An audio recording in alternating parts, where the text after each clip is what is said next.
이 상황을 여러분 이해하시려면 대한민국과 조선민주주의인민공화국 양쪽이 체제를 만들었던 1948년으로 가야 됩니다. 이승만과 대한민국 건설을 했던 측을 지금 우익이라고 부르죠. 조선민주주의인민공화국 그리고 박헌영의 남노당이 사실은 북을 택했으니까요. 범좌익이죠. 그리고 범좌익들이 북에만 있는 게 아니라 남한에도 많이 있습니다. 물론 북에도 범우익이 있었겠지만 그분들은 결국 김일성에게 완전히 점령이 됐으니까요. 힘이 하나도 없어졌기 때문에. 근데 한국은 자유민주주의를 표방했지 않습니까? 그래서 소위 범좌익들도 대한민국 내에서 살았습니다. 어떤 사람들은 빨갱이는 다 죽여야 돼 이런 말을 하는데 지금 죽일 수 있습니까? 공존하고 있거든요. 이 공존에 대해서 이해를 해야 됩니다. 이 공존에 대해서 이해를 못하면 우리는 계속 지게 돼 있어요. 한국은 1948년 체제를 만들었고 이승만 대통령이 굉장히 따뜻한 체제를 만들었어요. 자유민주주의. 뭐 시끄럽게 해도 좀 봐주자. 좌익들이 특히 학생들이 정부를 비판을 해도 좀 봐주자. 건국사에 그렇게 나오지 않습니까? 그렇게 건국사인들이 전쟁이 일어났어. 2년도 안 돼서. 그리고 심지어 그 당시 국회에도 좌익이 많았습니다. 6.25 전쟁 정말 피비린 나는 수백만의 그 사상자가 있었던 전쟁 끝나고 나서 전쟁 한가운데서도 선거를 하면 좌익이 많이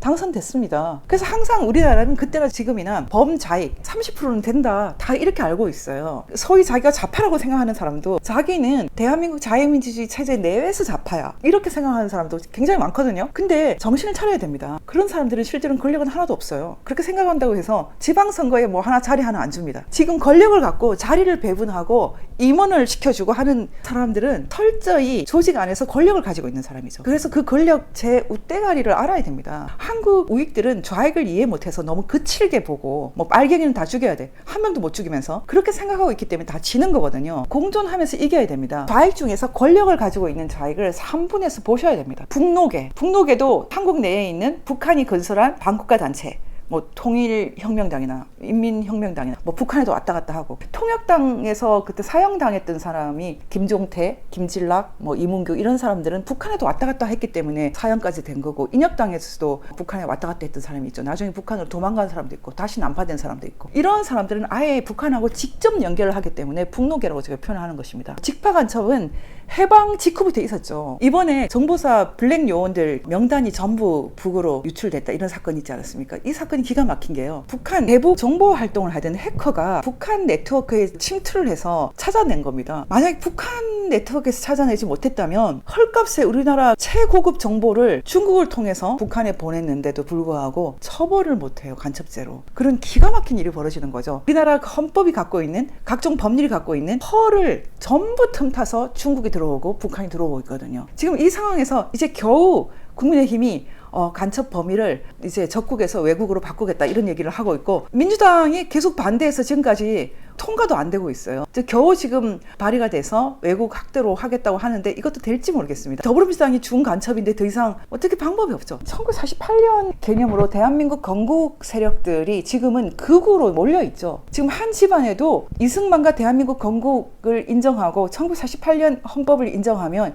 이제 극우가 돼 있지 않습니까? 극우가 아니라고 생각하는 대다수는 좌익들의 통치를 받아들이고 있거든요. 자기가 지금 어떤 사람인지도 모르고 특히 아이들 MZ세대에 대해서 굉장히 걱정을 합니다. 이 친구들이 계속 이렇게 가다가는 큰일을 좀 겪겠다, 좀 당하면서 배우겠다 이런 걱정이 많거든요. 저희 같은 자유민주주의자들을 그우라고 몰아붙이는 각종 언론과 소위 젊은 아이들이 스스로는 이 좌익 통치를 그냥 자연스럽게 받아들이고 있어요. 값을 치르지 않을까요? 지금 제가 북노계라고 불렀던 게 통역당, 인혁당 이런 북한에서 직접 간첩을 내려보내서 건설했던 지하당이 있고요. 직파간첩 지금도 있습니다. 지금도 계속 난수표 불러주지 않아요. 간첩이 있으니까 가능한 거예요. 북노계는 그 당시 기준으로 보면 한국에서 가장 많이 먹물 먹은 사람들, 지식인들이었거든요. 그래서 지금도 뭐 내가 남노당이다 뭐 이렇게 말은 안 하겠지만 이승만과 대한민국 건국 세력이라고 생각하는 지식인이 좀 적어요. 그 당시에도 소위 먹물 먹은 사람들은 거의 남노당에 많이 기울어져 있습니다. 하다못해 심퍼다이저라고 해서 동정자였죠. 지금 이제 얘기가 되는 게 정보사 블랙 요원 아닙니까? 이 정보사 블랙 요원을 명단을 팔아 넘긴 사람을 누가 찾아냈습니까? 기무사에서 찾아내지 않았습니까? 사실 국군 기무사하고 정보사는 같이 움직이게 돼 있거든요. 이 국군 기무사는 문재인 재임기 때 이거 보면 확실히 거의 간첩입니다. 엄청나게 중요한 기관인데 정보의 관점에서 최고급의 그 정보 관리들을 뭐 다 잘라버리지 않았습니까? 30% 이상을. 이름도 안보지원사 완전히 강등을 시켰어요. 이런 나라가 없습니다. 그리고 지금은 다시 그 윤석열 대통령 되어서 방첩사령부로 이름 바뀐 걸로 알고 있는데, 정보사는 한국이 아닌 외국이나 북한, 북파 간첩이란 말 다 아시지 않습니까? 북파 간첩, 북파 요원, 블랙 휴민트, 그리고 텔레비전에 보면은 또 영화에 보면 나오는 스파이들은 사실 정보사 스파이죠. 예전 영화 같은 데 나오는 모가디슈? 이런 영화 같은 데 나오는 너무나 잘 싸우고 총도 잘 쏘고 뭐 너무나 멋진 스파이. 근데 우리가 볼 수가 없죠. 한국에서 활동 안 하니까. 정보사죠. 007 같은 그런 느낌의 진짜 스파이, 영화에서 등장하는 그런 사람들이 정보사죠. 그 정보사 블랙 요원들의 명단을 한국에 있는 군무원이 유출시켰어요. 기가 막힌 사건 아닙니까? 북한뿐만 아니라 여러 이제 분쟁 지역이나 뭐 소말리아뿐만 아니라 아프간이나 이런 데 가서 정보 활동을 하는 이 정보사, 또 국정원, 이 기무사는 그 국내에 있는 방첩 활동이지만 이런 기관들은 서로 같이 움직이게 돼 있습니다. 따로 움직일 수가 없어요. 자기의 명예를 포기하고 엄청난 고생을 하는, 애국심이 없으면 일을 못 하시는 분들이거든요. 더불어민주당이 이 기무사, 국정원, 정보사를 얼마나 괴롭히는지 모릅니다. 유우성 사건으로 검사를 좀 탄핵했는데 그 유우성 사건 때도 국정원 블랙 요원이 자살을 하는 사건이 생기지 않았습니까? 정보를 얻기 위해서 북한 내부에서 증거를 찾아와야 되니까요. 더불어민주당이 어떤 행동을 하고 있는지, 지금 북록의, 남록의 주사파가 모두 더불어민주당에 지금 결집이 돼 있어요. 박헌영계, 여운형계. 지금 박헌영계, 여운형계는 뭐 6.25 전쟁 이후 지금까지 힘이 없어요. DJ 대통령이 자기가 여운형계다 뭐 이렇게 표현을 한 적이 있다고 김경재 대표가 얘기한 적이 있거든요. 저도 이 정도로 보고 있습니다. 나는 DJ계다 라고 말하는 사람들은 그 남로당계에 거의 유사하거든요. 근데 지금 사람들이 잘 이해 못하는 것은, 북한이 직접 뭐 건설한 지하당이라든지 간첩은 이해하고, 그리고 그 당시에 상당히 많은 지식인들이 경도되었던 이 남록에, 제가 지금 이 기무사나 정보사 얘기를 했던 이유는, 기무사와 정보사의 진정한 아버지, 1940년대부터 아버지가 누구입니까? 김창룡이죠. 김창룡 장군인데, 지금 김창룡 장군 그러면 전부 다 죽일 사람으로 보지 않습니까? 김창룡 장군이 군대 생활을 만주에서 하면서 7.18로 찍혔지만, 사실은 그때나 지금이나 김창룡이라는 인물은 공산주의와 싸운 인물로 봐야지만 정확하게 보이는 인물이거든요. 왜냐하면 만주에서도 공산주의자들과 싸웠기 때문이에요. 김창룡 장군의 이 숙명의 하이라루라는 책에 보면은 자신이 군대 내부에서 지금 기무사, 방첩사, 안보지원사 이런 것에 거의 최초의 형태가 특무대 아닙니까? 이 특무대에서 그 당시에 군대를 들여다봤을 때 거의 70%, 80%가 다 남로당이더라. 그렇게 돼 있어, 이 책에. 근데 지금 한국이 지금 그렇거든요. 범자파, 한국에서 내가 자파라고 생각하는 사람은 사실은 남록에 비슷한 사람이 제일 많다고 생각하고 있고, 근데 중요한 건 주사파입니다. 지금 사람들이 지금 한국에서 웬만하면은 좌우익 할 것 없이 주사파 말을 많이 쓰는데, 이 말을 본격적으로 많이 퍼뜨린 사람이 저기 때문에 제가 책임을 지고 좀 얘기를 할게요. 이 주사파가 북록계냐 남록계냐 구분이 좀 필요합니다. 대부분의 사람들이 이거 왜 필요해? 그렇게 말해서는 한국 문제 해결을 못 하거든요. 왜냐하면 지금 더불어민주당뿐만 아니라 한국 내에 있는 각종 권력기구에 북록의 남록의 주사파 이 세 그룹이 전부 다 권력을 나눠 먹고 있습니다. 근데 주사파하고 남록계가 다르거든요. 일단 주사파가 시작됐든 그 강철 김영한의 주사파가 시작될 때 미제 스파이 박헌영으로부터 무엇을 배울 것인가, 이런 글을 써서 1986년에 대학가에 다 뿌림으로써 강철 김영한이 한 세대를 다 장악하지 않았습니까? 아예 박헌영을 미제 간첩이라고 규정을 했어요. 나중에 제가 따로 만나서 물어봤더니 진짜 지금도 그렇게 생각하느냐, 긴가민가 하다 뭐 이 정도로 얼버무리던데, 어쨌든 이 글 때문에 주사파가 등장을 한 거거든요. 주사파는 처음부터도 남록계하고는 다르다, 굉장히 확실하게 선을 그었어요. 1980년대 중반에 본격적으로 주사파가 등장을 했지만 1989년 불과 한 3년 있다가 북한에서 간첩을 내려 보냈죠, 윤택님을. 그리고 민혁당을 만들었거든요. 그러면은 민혁당, 통역당, 인혁당, 민혁당 모두 북록계냐? 지금 이 민혁당 중에서 재건 민혁당, 이것은 굳이 말하면 북록계가 맞습니다. 그래서 지금 이재명은 북록계, 남록계 주사파 중에서 제일 오른쪽에 있는 구통진당계, 재건 민혁당 이 그룹이 모두 이재명을 지금 리더로 택했죠. 끝까지 택할지는 모르겠습니다. 윤석열 대통령이 잘 싸워서 이재명을 감옥에 보내면 조국으로 바꾸겠죠. 조국으로 안 되면 또 뭐 다른 사람 바꾸겠죠. 이준석을 용산에서 쫓아냈다 이렇게 말하는데, 여러분 이준석은 여기에 어디에 속한다고 생각합니까? 이준석이 우익인가요? 북록인가요?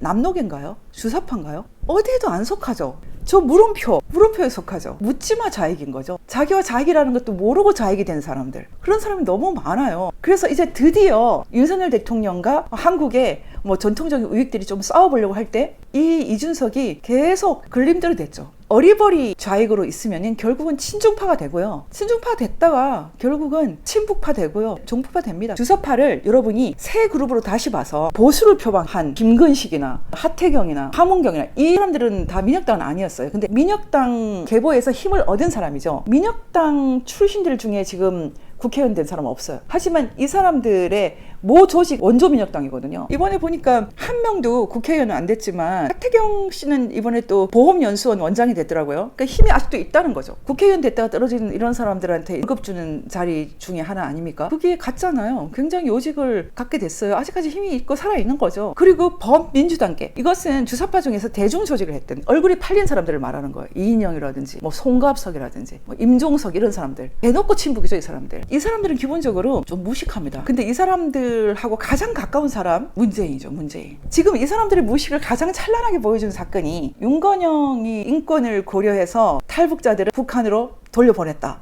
이게 그냥 말이 안 되는 소리입니다. 북한에서 우리한테 연락을 해줬어. 16명을 집단 살해했대. 그러니까 그 놈들 보내라고 해서 보내줬어. 윤건영이라는 사람이 얼마나 한심하냐면, 북한 말을 믿고 헌법 3조가 북한 사람들이 일단 한국 땅에 들어오면 태어난 것과 똑같은데 한국에 들어오는 순간 이 사람들은 추방을 못 하거든요. 예를 들어서 뭐 조선족이나 이런 사람들은 우리 혈통이지만 귀화하는 절차가 있어야 돼요. 하지만 탈북자들은 들어오는 순간 우리나라 국민이에요. 한국 국민의 준하는 법적인 권리를 인정받습니다. 말하자면 무죄 추정의 원칙에 따라야 하고요. 변호사 조력을 받아야 되고요. 재판을 받을 권리 다 인정을 받아야 되거든요. 소위 말하는 반국가 단체, 북한 얘기를 듣고 집단 살해자로 찍어버립니까? 이건 윤건영과 이 주사파 정권, 문재인 정권이 사실은 헌법도 모르고 법률도 모르고 세상 천지를 모른다는 거죠. 주사파 중에서 제일 머리가 없는 애들이죠. 지금 윤석열 힘이 하나도 없어서 이런 사람 처벌 못하고 있고, 김건희 여사가 최재형이랑 주고받은 톡을 봤더니 문재인이 우리 검찰총장 시켜줬어. 결국 대통령 시켜줬어. 뭐 우리는 충성할 거야. 노무현 너무 사랑해. 심지어는 뭐 김정숙 여사 너무 예뻐. 아부라고 표현할 수도 없습니다. 그런 윤석열 대통령이 문재인을 감옥에 넣을 수가 있습니까? 근데 사실은 지금 탈북자 북송시키고 헌법 3조를 완전히 깔아뭉갠 저 사건만 해도 처벌감입니다. 헌법 3조는 특히 중요한 게 하위 법률이 없어요. 사실상 뭐 국가보안법이냐 이런 것이 관련이 돼 있지만 그냥 저 법률 한 줄로 탈북자들을 우리나라 국민으로 만들어주는, 정말로 한반도 공동체를 만들어주는 진짜 따뜻한 법이에요. 그런데 북한한테 전화 받고 살인범으로 몰아가지고 북으로 보내버렸어요. 헌법 3조를 깔아뭉갠 거죠. 그게 바로 무식한 주사파들입니다. 이 재건민혁당, 통합진보당의 경기 동부고, 그리고 민혁당의 경기 남부위원회, 이 재건민혁당 굳이 분류를 하면은 북노계로 분류할 수 있습니다. 통역당이나 인혁당 같이 북한이 한국 사람들을 돈 주고 조선노동당에 가입시켜가지고 만 통역당, 인혁당 이런 거, 그리고 지금 재건민혁당 이런 것은 북노계고, 그리고 직파간첩, 그리고 남노계, 여운형계, 뭐 박근형계 아주 많이 있어요. 특히 대학가에. 그리고 주사파, 인영한 이 사람들이 모두 다 합해서 딱 한 번 입을 맞췄는데 그게 탄핵이죠. 이 사람들이 전부 국회를 장악해서 190석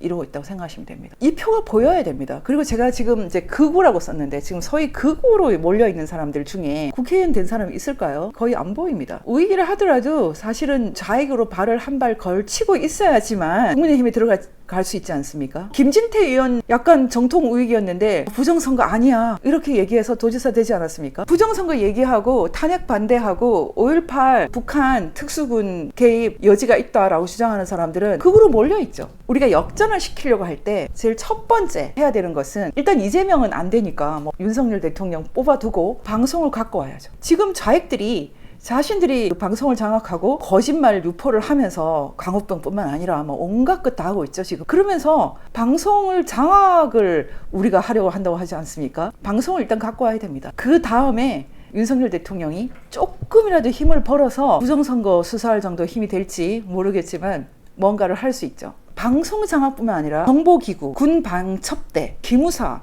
그리고 민간 정보기구인 국정원은 민간이지만 사실은 군사정보기관도 막대한 영향을 끼치고 있거든요. 왜냐하면 수사권을 갖고 있었으니까. 문재인 정권 때 대공수사권을 없앴잖아요. 그게 사실은 대공수사권이 아니에요. 그냥 국정원 수사권입니다. 검찰이 수사권 갖고 있고 거의 뭐 수사지휘권이라고 말하죠. 너무 권력을 많이 갖고 있다. 그래서 수사권 뺏고 기소권만 주겠다. 그러면서 사실은 굉장히 많은 각종 기관에 거의 수사권에 준하는 것들을 다 주고 있습니다. 국세청에도 주고 있고 금융위원회뿐만 아니라 심지어 소비자원 같은 데도 주고 있고 각종 기관에 수사권 같은 거 주고 있거든요. 간첩 잡는 수사권은 국정원에서 왜 뺏어버립니까? 이상하잖아요. 국군 기무사, 군 내에 있는 간첩 잡는 기무사, 정보사, 그리고 국정원 완전히 무력화시켜서 박지원 같은 사람, 김정일을 막 칭찬하고 식견이 있다 그러고, 김정일의 식견은 사람 잘 죽이는 식견입니까? 그런 사람 국정원장 만들고, 그게 지금 한국이죠. 권력을 갖고 있는 중요 기구를 좌익들이 장악을 해버렸기 때문에 대통령이 바뀌어도, 그 최재형이랑 김건희 여사가 했던 대화 제가 꼼꼼하게 다 읽었는데 그중에 뭐 맞는 말은 하나 있더라고요. 대통령보다 더 힘이 센 사람들이 있다. 그건 맞죠. 군 정보기구, 그리고 민간 정보기구, 방송 3사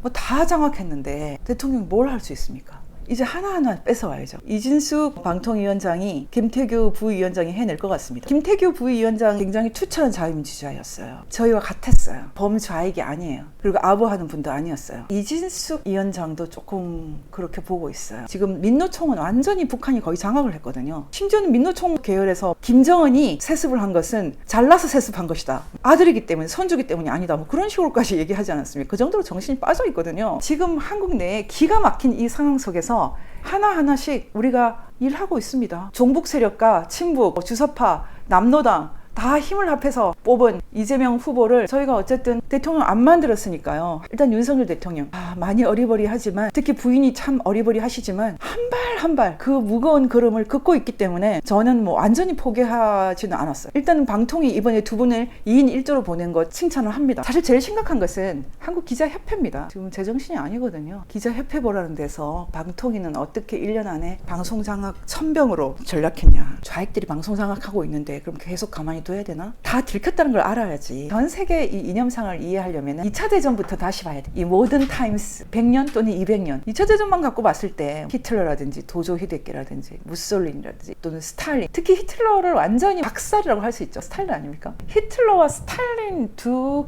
존재의 대결로 2차 대전을 보면은 안 보이죠. 왜냐면 우리는 히틀러도 아니고 스탈린도 아니잖아요. 우리같이 그냥 보통의 사람들, 이 사람들을 대변하는 그런 힘이 있죠. 그래서 3파전으로 봐야 됩니다. 이 물음표를 요즘에는 유대 기독교 세력이라고 부르거든요. 유대 기독교 세력. 유대 기독교 세력은 기독교 세력이 아니에요. 그렇게 되면 히틀러도 기독교 세력이게요. 꼬박꼬박 미사 드렸고요. 예수님을 사랑한다고 말했고, 히틀러 그렇다고 해서 유대 기독교 세력 아니죠. 유대 기독교, 주데오 크리스찬 트래디션이라고 하는, 이것은 구약과 신약을 잇는 역사를 만들고 지금까지 이 인류를 사랑하는 하나님, 그 아들을 보내서 대신 구속하신, 우리를 구원하신 사랑의 하나님, 그 하나님이 결국은 악을 이기고 선을 승리하게 만든다, 그 믿음을 말하는 거거든요. 이 유대 기독교 세력이라는 것은 잘 안 보여요. 그런데 진정한 통치는 여기에 있다고 믿어요. 우리 같은 범속한 사람이라고 하죠. 트루먼 대통령이 오펜하이머 박사를 만나서 얘기할 때 오펜하이머가 핵을 사용한 것에 대해서 불편한 심기를 드러내거든요.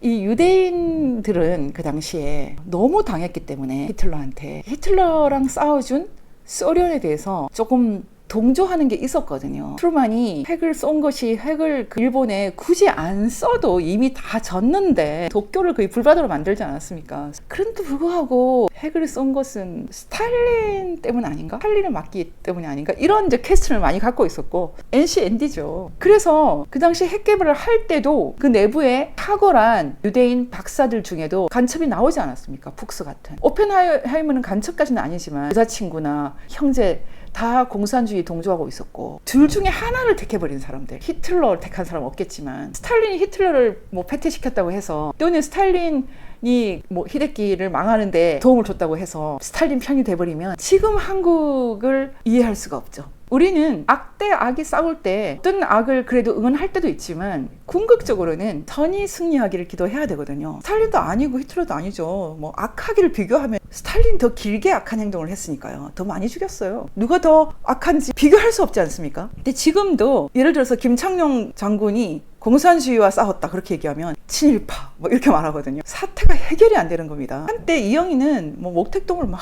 노골적으로 칭송하고 그랬어요. 사람들이 그렇게 죽어나가도. 지금도 바로 그 목택동을 칭송했던 이영희를 칭송하는 사람들이 힘을 강하게 갖고 있습니다. 방송도 다 장악하고 있고. 여러분 생각하실 때 지금 제가 북록에 남록에 주사파 그랬는데 그중에 누가 제일 힘이 세 보이십니까? 저는 여전히 북록에 특히 통역 단계가 지금 힘이 제일 세다고 생각합니다. 그때 3사람만 죽었고 100 몇십 명 기소된 사람들 다 지금 멀쩡하게 잘 살고 있거든요. 지금 북록의 남록의 주사파 중에서 저는 북록에가 사실은 한국 통치 권력의 넘버원이라고 보고 있어요. 백낙천 씨는 예전에 통역당 기간지 청맥에 글도 쓰고 그랬지 않습니까? 그 백낙천 씨가 갑자기 이재명을 막 칭송하고 그럽니다. 아직까지 북한이 망하지 않았는데, 북한 대남 공작기구가 망하지 않았는데 어떻게 한국 내에 있는 공작기구가 망합니까? 제가 보기에는 제일 힘이 센 것은 통역 단계. 당연히 직파 간첩하고 북한은 그들의 상전이고 남로 단계가 제일 힘이 없다고 보고요. 주사파 중에서 국민의힘에 들어가서 기생하고 있는 세력이 있지만 그 사람들도 힘은 별로 없고, 전대협은 이제 어디로 붙을까? 뭐 북노계로 붙을까? 아니면은 뭐 김영한 보수 표방과